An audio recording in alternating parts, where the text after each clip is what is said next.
Okay, right అండి. నారాయణ గారు, మళ్ళీ మీ లక్ష్మణ్ గారు, మళ్ళీ మీ దగ్గరకు వస్తాను. ఇప్పుడే జాయిన్ అయ్యారు ప్రముఖ విశ్లేషకులు పుల్లారావు గారు. పుల్లారావు గారు నమస్తే అండి. నమస్కారం నమస్కారం అండి. పుల్లారావు గారు, అందరూ అనుకున్నట్టుగానే, ముందుగానే ఊహించినట్టుగానే ఒక్కొక్కటి పరిణామాలను బట్టి కంపల్సరిగా తొందరలో ఇటు ఇరాను ఇజ్రాయెల్ మధ్య యుద్ధం వచ్చే అవకాశాలు ఉన్నాయి అనేటువంటి వాతావరణం పక్కన వచ్చేసింది. ముందస్తుగానే ఇజ్రాయెల్ ప్రకటించేసింది, ముందస్తుగానే దాడులు చేస్తూ ఉంది. ఇటుపక్క ఇరాన్ కూడా ప్రతీకార దాడులు చేస్తున్నప్పటికీ కూడా దీంట్లో అమెరికా భాగస్వామ్యం అవ్వటం ఇప్పుడు ఒక రకంగా చెప్పాలంటే ఆందోళనకు గురి చేస్తుంది అంతా చూస్తుంటే.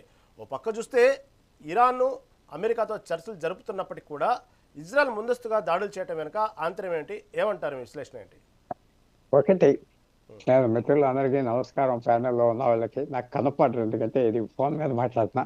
ఓకే, మెయిన్ థింగ్ ఏమిటంటే వాళ్ళు స్ట్రాటజీ ఇలా టాక్స్కి రమ్మంటాం, ఇరాన్ వస్తానంటాం.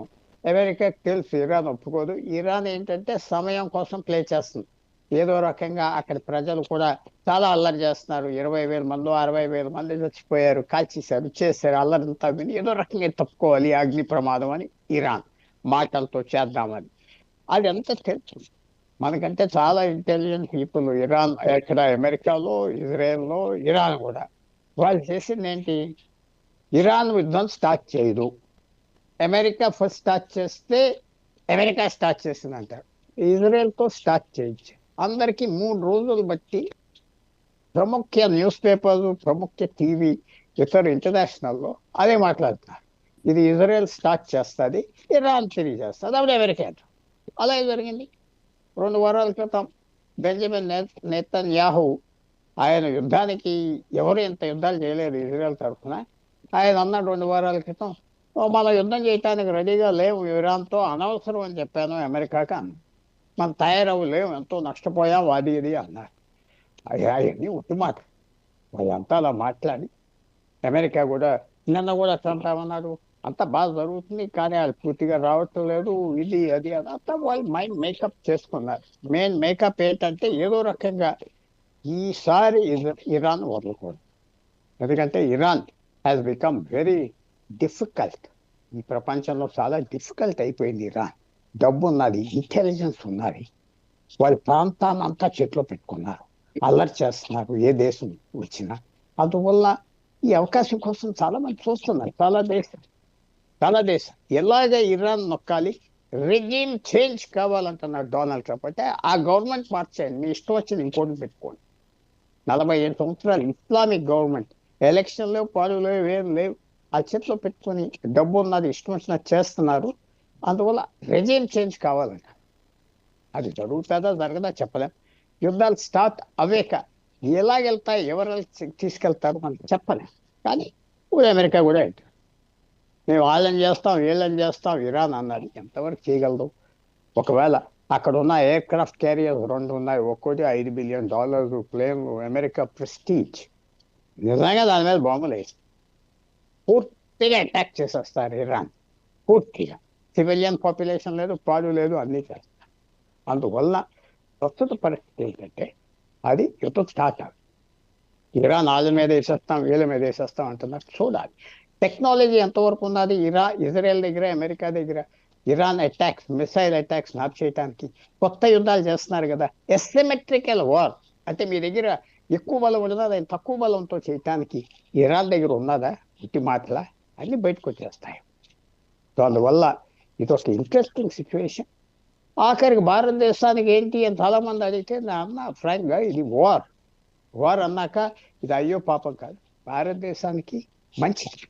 ఇరాన్ 47 సంవత్సరాలు భారతదేశానికి వ్యతిరేకంగా చేసింది, పాకిస్తాన్కి డబ్బు ఇస్తుంది. మన పహల్గామ్లో 40 మంది చచ్చిపోతే వాళ్ళు ఇలాగే జరుగుతూ ఉంటాయి. కాశ్మీర్ నుంచి వెళ్ళిపోండి అన్నాడు అయతుల్లా ఖమేని. వాళ్ళు మనకు బంధువా ఏంటి? భారతదేశానికి ఇది స్పెక్టేటర్గా ఒక క్రికెట్ మ్యాచ్ చూసి ఆనందపడేటట్టుగా ఉండాలి. అంటే వార్ అంటే రక్తాలు కలిపిపోతాయి, అన్నీ కలిపిపోతాయి, నేను కాదంటలేదు. కానీ భారతదేశం ఇంట్రెస్ట్ ఈ వార్ జరగాలి, ఒక డిసిషన్ రావాలి. మనం చేయలేం, మన దగ్గర ఏం శక్తి లేదు, పక్క దేశాలను కూడా ఏం చేయలేం. ఇది వాళ్ళు ఎవరో చేస్తున్నారు. భారతదేశానికి బ్యాలెన్స్ అడ్వాంటేజ్ వస్తుంది. ఇక్కడ వాస్తవంగా చెప్పుకుంటే ఇటు ఇజ్రాయెల్ ఇటు ఇరాన్ యుద్ధానికి దారి తీయడానికి ఎప్పటి నుంచో ఉంది, వీళ్ళ మధ్యన జరుగుతూ ఉండిద్ది. మళ్ళీ మధ్యలో దానికి సంబంధించినటువంటి ఎవరు మధ్యవర్తితో వస్తూ ఉంటారు, ఆరిపోతూ ఉండిద్ది, మళ్ళీ ఈ దీపం వెలుగుతూ ఉండిద్ది. ఇవన్నీ ఎప్పటికప్పుడు చూస్తూ ఉన్నాం. ప్రధానంగా ఈ ఈ అంశాలు వీటి కోసమే యుద్ధం జరుగుతుంది, వీళ్ళ కోసమే వీళ్ళిద్దరి మధ్యన ఎప్పుడు పచ్చిగడ్డి వేసినా భగ్గుమంటుంది అనడానికి ప్రధాన కారణాలు ఏమై ఉంటారు? ఒకటి, ఇరాన్ 79లో అక్కడ షా ఆఫ్ ఇరాన్ వాళ్ళు రాజుని తీశారు, ఇస్లామిక్ వచ్చింది.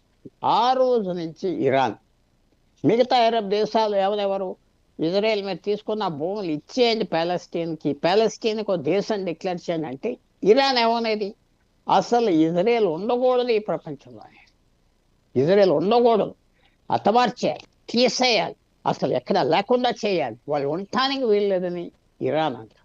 ఎగ్జిస్టెన్స్ ఉండటానికి వీల్లేదంటారు ఇజ్రాయెల్తో. ఇజ్రాయెల్, అమెరికా అందరూ ఇప్పుడు సౌదీ అరేబియా, ఖతార్ అన్ని అరబ్ దేశాలు ఇజ్రాయెల్తో ఒక ఒప్పందానికి వచ్చారు, సీక్రెట్ ఒప్పందం. మీరు ఉండండి, మీరు చేయండి, ప్యాలెస్టీన్లో ఇష్టం వచ్చింది చేసుకోండి, మా దేశానికి వస్తే ట్రబుల్ వచ్చారు. Except Iran.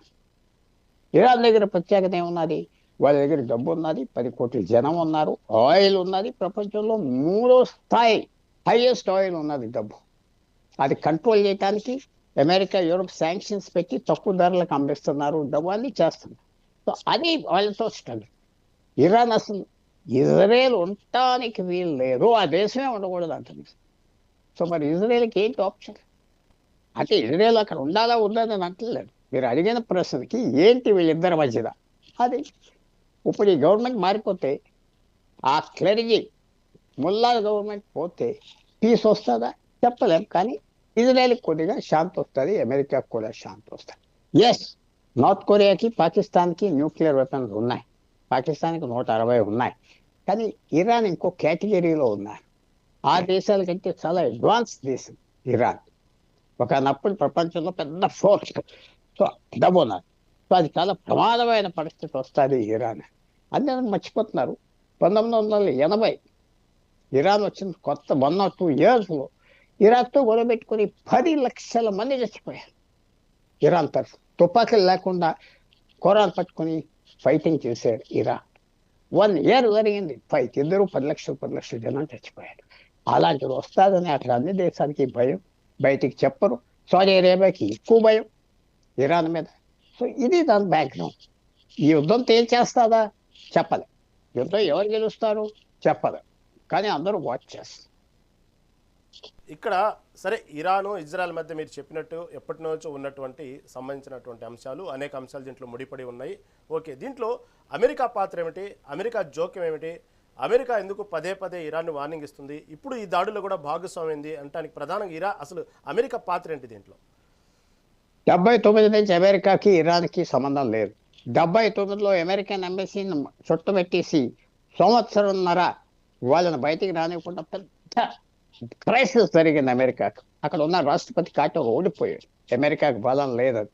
అప్పటి నుంచి వాళ్ళిద్దరికి సంబంధం లేదు, ఇద్దరు వేరే వేరే చూసుకుంటున్నారు. ఇరాన్ అంటే చాలా కేర్ఫుల్గా అమెరికా డీల్ చేస్తుంది. అమెరికా వెనకాల కనపడిపోయిన సౌదీ అరేబియా, ఇరాక్, ఈజిప్ట్, ముస్లిం సున్నీ దేశాలందరూ అమెరికాని ఇరాన్ కంట్రోల్ చేయాలి, మేము బయటికి రాలేం చెప్పడానికి కూడా వాళ్ళు ఉన్నారు. ఆయిల్ వెల్త్ ఉన్నారు. ఇరాన్ చైనాకి, రష్యాతో సంబంధాలు ఉన్నాయి. బిగ్ పవర్, పెద్ద పవర్ సంబంధాల్లో పాల్గొంటాం. భారతదేశం మనం పెద్ద దేశమైనా చేయట్లేదు, ఎందుకంటే మనం ఆ షోక్ ఎఫోర్డ్ చేయలేం, ఇట అటా అనలేం, మన మధ్యదారి మీద వెళ్ళిపోవాలి. కానీ ఇరాన్ సైడ్స్ తీసుకున్నారు. అమెరికాని బిగ్ సేటన్ అని పెద్ద రాక్షస్ అని అస్తమానం అన్ని విషయాల్లో అంతా వస్తుంది కాబట్టి వాళ్ళ విరోధం అలా. తర్వాత అమెరికాలో కూడా ఇరాన్ నుంచి వచ్చిన వాళ్ళు 10 లక్షల మంది 20 లక్షల మంది ఉన్నారు, పారిపోయిన వాళ్ళు కూడా గొడవ చేస్తున్నారు, మా స్వతంత్రం ఇవన్నీ ఉన్నాయి. అటు ఈ గవర్నమెంట్ మారితే మేము కూర్చొని మాట్లాడుకుందాం అని డొనాల్డ్ ట్రంప్ అని వచ్చిన విషయం కూడా, డొనాల్డ్ ట్రంప్ అన్ప్రిడిక్టబుల్ మ్యాన్, అది మాత్రం అందరికి తెలుసు. ఏదైనా చేస్తాడు. ఈ 15 రోజులు కూర్చొద్దాం మాట్లాడదాం అన్నాడు, లోపల ఆల్రెడీ మైండ్ మేకప్ చేశాడు. తర్వాత 2020లో నా జ్ఞాపకం మీద చెప్తున్నా, గూగుల్ కాదు, సులైమానీ అని హెడ్ ఆఫ్ కుడ్స్ ఫోర్స్ అంటే 150,000 మంది సైన్యం, సీక్రెట్ సర్వీసు, మెయిన్ ఫోర్స్ ఇరాన్లో ఆ రెజీమ్ని కాసేది. అతను 20 సంవత్సరాలు ఎదిగా ఉన్నాడు. వాళ్ళని చంపించేశాడు ఎయిర్పోర్ట్లో. డొనాల్డ్ ట్రంప్ నేనే చంపాను వాడిని అన్నాడు. నేనే చంపాను అది. తర్వాత గత సంవత్సరంలో 10 మంది టాప్ లీడర్స్ ఇరాన్లో ఇజ్రాయెల్ మీరు చూశారు కదా, రోబోట్స్తో మషిన్స్తో చంపించింది, విషంతో చంపించింది, చిన్న చిన్న బాంబులతో చంపించింది. సో ఆ సిచ్యువేషన్కి వచ్చారు. ఇది ఏ పక్కనకి వెళ్తాది? ఖమేనీని పట్టేస్తారా? వాడు తప్పుకుంటాడా? ఇంకా బలంగా వస్తాడా? వాళ్ళ చేతిలో రహస్యం బాంబ్స్ ఉన్నాయా? China support చేసేస్తాదా? రష్యా కూడా ఏదో మాటలు మాట్లాడిన ఇవాళ ముందరకు వస్తాదా అని చూడాలి. వార్ స్టార్ట్ అయింది. అడ్వాంటేజ్ వీళ్ళకే వాళ్ళకి అంటానికి వీళ్ళేదు. మీరు యుక్రెయిన్ రష్యా వారు చూశారు. యుక్రెయిన్ చిన్న దేశమైనా 4 సంవత్సరాలు పోరాడి ఏమవుతుందో మనం పేషెంట్గా చూడాలి. పెరగకుండా అవ్వాలి అది మనం కోరాలి. కానీ యుద్ధం ఒకసారి స్టార్ట్ అయ్యాక ఆప్ చేసేది మాత్రం లేదు. ఫైనల్ రిజల్ట్ ఎలా ఉంటుందో తెలియదు. లాస్ట్ పాయింట్ ఏంటంటే చాలామంది ఏమంటున్నారంటే అమెరికా ఇరాన్ మధ్యన ఒక ఒప్పందం వచ్చింది, కొన్ని రోజులు గొడవ పడదాం, తర్వాత పీస్ అందాం. అది నిజమా అబద్ధమా సమయమే చెప్తారు. ఓకే పుల్లారావు గారు, మీరు చెప్పినట్టుగానే కేవలం మనం ఎంతసేపటికి మనం ఇరాన్ సంబంధించినటువంటి ఏదైతే హిట్లర్ ధోరణి, నియంత ధోరణి మనం చూస్తూ ఉన్నాము. ఇటుపక్క అమెరికా కూడా మెల్లిమెల్లిగా ఇటు చూస్తే మొన్నటికి ఉన్న వెనుజులా, ఇప్పుడు చూస్తే క్యూబా, ఇవన్నీ కూడా మెల్లిమెల్లిగా స్నేహం అంటూనే ఒక పక్క అటాకింగ్ మోడ్లోనే స్వాధీనం చేసుకుంటా ఉంది. దీనికి సంబంధించినటువంటి అంశాలు ప్రతి దాంట్లో తలదూరుస్తూ ఉంది. దీన్ని ఏమంటారు? అది అమెరికా ఉన్న సూపర్ పవర్ ఒకటే. ఉమ్, కానప్పుడు 2 సూపర్ పవర్ ఉన్నాయి, రష్యా అమెరికా వాళ్ళవి. చైనా సూపర్ పవర్, ఆర్థికంగా సూపర్ పవర్ కాదు. చైనాకి ఎక్కడ ప్రపంచంలో ఒక బేస్ లేదు. అమెరికాకి 700 బేసెస్ ఉన్నాయి. 700 బేసెస్ అంటే ఎయిర్పోర్ట్స్, సైన్యాలు. మిడిల్ ఈస్ట్లో 50 ఉన్నాయని వాళ్ళు ఒప్పుకుంటారు, 200 ఉన్నాయని అందరు చెప్తారు. సో అమెరికా సూపర్ పవర్గా ఈవేళ కూడా ఉంది. సూపర్ పవర్ అంటే ఏంటి? మీకు డబ్బు ఉన్నదని కాదు. సూపర్ పవర్ అంటే నువ్వు సైన్యాన్ని పంపించి ఇతర దేశాన్ని పంపించి యుద్ధం చేసే శక్తి ఉండాలి. అది చైనాకి లేదు, చైనా అస్సలు చేయదు. రష్యాకి చేసే శక్తి కానప్పుడు ఉండాలి, కానీ సోల్జర్స్ పంపించేది కాదు. సో ఈవేళ ఒకటే సూపర్ పవర్ ఉన్నది. క్యూబా అనే దేశం వాళ్ళకి 60 మైళ్ళ దూరంలో ఉన్నారు. నేను సహాయంసం అన్నా. అది 1812 నుంచి ఉన్న డాక్ట్రిన్ థియరీ అమెరికాలో. మా సౌత్ అమెరికా, నార్త్ అమెరికాలో వ్యతిరేకంగా ఉన్న దేశాలు మేము సహాయంసం. వెనుజులా కూడా అదే అప్లై చేశారు, తీశారు. ఇప్పుడు ఇరాన్ వచ్చేటప్పటికి ఒక ఒపోనెంట్. నార్త్ కొరియా కూడా ఒపోనెంట్. డొనాల్డ్ ట్రంప్ స్నేహం చేసుకున్నాడు, వాళ్ళిద్దరూ కలిసారు, తిరిగారు. కానీ నార్త్ కొరియాని హ్యాండిల్ చేయడం చాలా కష్టం, వాళ్ళు రోజుకి వెళ్తున్నారు. పాకిస్తాన్ కూడా న్యూక్లియర్ వెపన్స్ ఉన్నాయి, కానీ వాళ్ళు లొంగినట్టుగా ఉంటున్నారు కాబట్టి వాచ్ చేస్తారు. సో అమెరికా వాళ్ళ పవర్ ఎగ్జర్ట్ చేసుకోవటానికి ఎప్పటి నుంచో ఈ సెంచురీ 100 సంవత్సరాలు 1945 బట్టి వాళ్ళు చేస్తారు. చాలా వరకు సాగని కొన్ని యుద్ధాలు ఓడిపోయారు. వియట్నాం వార్ చిత్తుగా ఓడిపోయారు, కానీ ఆఫ్ఘాన్ వార్ ఓడిపోయారు. కానీ పెద్ద దేశం డబ్బు ఉన్నది కాబట్టి కింద పడినా పట్టుకోకుండా దులిపేసుకుని వెళ్ళిపోతారు. భారతదేశం చేయలేదు. చైనా ఎందుకు రావట్లేదు ఇక్కడ యుద్ధానికి? తీసిపోయి దిగబడిపోతారని భయపడుతున్నారు. సో అమెరికా ఉన్న సూపర్ పవర్ వాళ్ళు ఇంట్రెస్ట్ కొన్ని చేసుకుంటారు. యుక్రెయిన్లను కావాలన్నాడు, ఎవడప్ చేస్తారు? ఎందుకంటే అది తమాషగా తీసుకోవటానికే ప్రయత్నం చేస్తారు. రష్యా దగ్గర బలం లేదు, చైనా బలం వాడుకోవటానికి లేదు, సైన్యాలు పంపించి ఓడిపోవటానికి చైనా సిద్ధంగా లేదు. చైనా ఏంటంటే వెపన్స్ పెట్టి భయపెట్టి యుద్ధం చేయొద్దు అంటారు. భారతదేశం మీద 4 సంవత్సరాల క్రితం లక్షల మంది సైనికులు, ట్యాంక్స్, ప్లేన్స్ తీసుకొచ్చేసారు టిబెట్కి, కానీ యుద్ధం చేయడానికి 2 సార్లు ఆలోచించారు. సో అమెరికాకి ఆలోచన లేదు, అగ్రెసివ్గా ఉన్నది. అందుకంటే లాస్ట్ పాయింట్, ఇజ్రాయెల్ అమెరికాకు లింక్ ఉన్నాయి. జూయిష్ పాపులేషన్ అమెరికాలో చాలా ధనవంతులే కాదు, యూనివర్సిటీలు, ఆర్ట్స్, పాలిటిక్స్, బిజినెస్ వాళ్ళే డామినేట్ చేస్తారు విశేషంగా. సో అందువల్ల వాళ్ళతో పెద్ద లాబీస్ ఉన్నాయి. సో డొనాల్డ్ ట్రంప్కి ఏ రాజకీయ నాయకుడైనా అమెరికాలో వాళ్ళతో తగు పెట్టుకోడు, వాళ్ళకి ఇజ్రాయెల్ ఇంపార్టెంట్. సో అది మీకున్న పిక్చర్. కనపడేది ఏంటంటే ఇప్పుడు ఇరాన్ తగ్గిపోతుందా, దూకుడుగా వెళ్తుందా? దూకుడుగా వెళ్తే వాళ్ళు దూకుడుగా వెళ్తారు. ఇజ్రాయెల్ స్టార్ట్ చేయించారు ఇజ్రాయెల్తో యుద్ధం. ఇరాన్ రీటాలియేట్. ఇప్పుడు అమెరికా స్టార్ట్ చేయలేదు, వాళ్ళు స్టార్ట్ చేయరు అన్నారు. ఇజ్రాయెల్తో స్టార్ట్ చేయించారు. తగు పెట్టుకోవడం ఎంత బలవంతుడు, అలా పెట్టుకున్నారు. కొంతమందికి టెక్నికల్గా తెలియనటువంటి ఒక విషయం ఏంటంటే, అసలు ఈ న్యూక్లియర్ సంబంధించినటువంటి విషయంలో ఇరాన్ దగ్గర ఉంటే ఆపు, అది వద్దు, దానికి సంబంధించిన విషయంలో మాత్రం దాడులు చేస్తామంటూ ఇజ్రాయెల్ హెచ్చరించడానికి ఇజ్రాయెల్కు ఉన్నటువంటి అధికారం ఏంది? ఆ దేశం సంబంధించి ఇరాన్లో న్యూక్లియర్స్ ఉంటే ఇజ్రాయెల్కి వచ్చిన ఇబ్బంది ఏంది? దీనికి సంబంధించిన వీళ్ళ పెత్తనం ఏంది అనేది చాలా మంది సామాన్యులకు ఉన్నటువంటి ప్రశ్న. ఏమంటారు? మిమ్మల్ని నాశనం చేసేస్తామంటున్నారు 45 సంవత్సరాలు బట్టి. ఇరాన్ ఇప్పుడున్న ప్రభుత్వం మేము ఉండటానికి వీల్లేదు, మేము తీసేస్తాం, సముద్రంలో కలిపేస్తాం, చంపేస్తాం ఓపెన్గా అంటున్నారు. ఇదేం రహస్యంగా అన్న మాటలు పోసుకొస్తాం కాదు. సో వాళ్ళ ఎగ్జిస్టెన్స్కి ఇజ్రాయెల్ అడ్డం పడుతుంది. ఇరాన్ దగ్గర న్యూక్లియర్ వెపన్స్ వస్తే వాళ్ళు ఏదైనా చేస్తారు. ఆ క్లెరిజీ అటువంటి క్లెరిజీ వాళ్ళు ఎక్స్ట్రీమ్ రాడికల్స్, వాళ్ళకున్న నమ్మకాలు అలాగున్నాయి. అందువల్ల వాళ్ళకి భయపడుతున్నారు. అదే మళ్ళీ సౌదీ అరేబియా అన్ని దేశాలకి భయపడరు, ఎందుకంటే క్లెరిజీ రిలీజియస్ పీపుల్ పరిపాలించట్లేదు, ఇరాన్లో రిలీజియస్ పీపుల్ పరిపాలిస్తారు. సౌదీ అరేబియా మిగతా అరబ్ దేశాలు అన్నింటిలో ముస్లిం దేశాలు సామాన్యంలో ఏదో రాజు అంటారు, లేకపోతే కింగ్ అంటారు, కానీ క్లెరిజీ కాదు, రిలీజియస్ పీపుల్ కాదు. ఇరాన్లో మాకేదో భగవంతుడు ఇచ్చాడు చేస్తున్నామని చెప్తా వస్తున్నారు. వాళ్ళ థియరీ అది. అందువల్ల ఇజ్రాయెల్ తీసేయాలి అది వాళ్ళ ఐడియా కూడా. ఒక 30 సంవత్సరాల క్రితం వాళ్ళు హజ్కి వెళ్తున్నానని 3-4 లక్షల మంది 5 లక్షల మందిని తోసారు సౌదీ అరేబియా.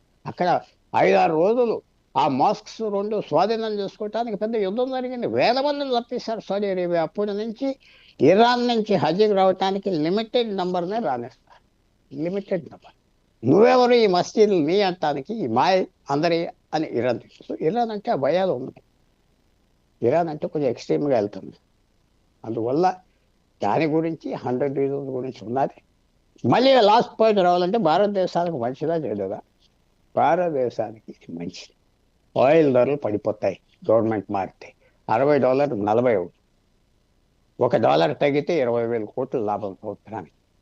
మన ఎకానమీ ఏమంత బలంగా లేదు, పెరుగుతుంది. కానీ పర్ క్యాపిటల్ ఇన్కమ్ $2,000. ప్రపంచంలో 136 నంబర్ మన దేశం ఆదాయంలో, మనిషి ఆదాయం. Number 3 number 4 yes. మన పరిస్థితి పర్వాలేదు కానీ అంత బాగోలేదు. మనం చాలా కేర్ఫుల్గా చూసుకుంటా పోవాలి. సో వాళ్ళు యుద్ధం చేస్తున్నప్పుడు. పుల్లారావు గారు ఇప్పటికే చాలా సమయం వెచ్చించారు. చివరిగా ఒక ప్రశ్న అండి. వాస్తవంగా ఇజ్రాయెల్ ఇరాన్ బలబలాలు చూసుకుంటే వాస్తవంగా ఇజ్రాయెల్ని ఉన్నటువంటి టెక్నికల్ పవరు, సాంకేతిక ఉన్న పరిజ్ఞానం ఇవన్నీ తట్టుకునేంత ఉందంటారా ఇరాన్కి? కేవలం మాటలు.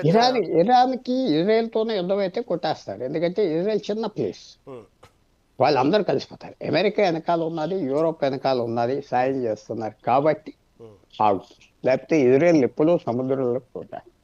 అది పుల్లారావు గారు థ్యాంక్ యూ అండి. Thank you.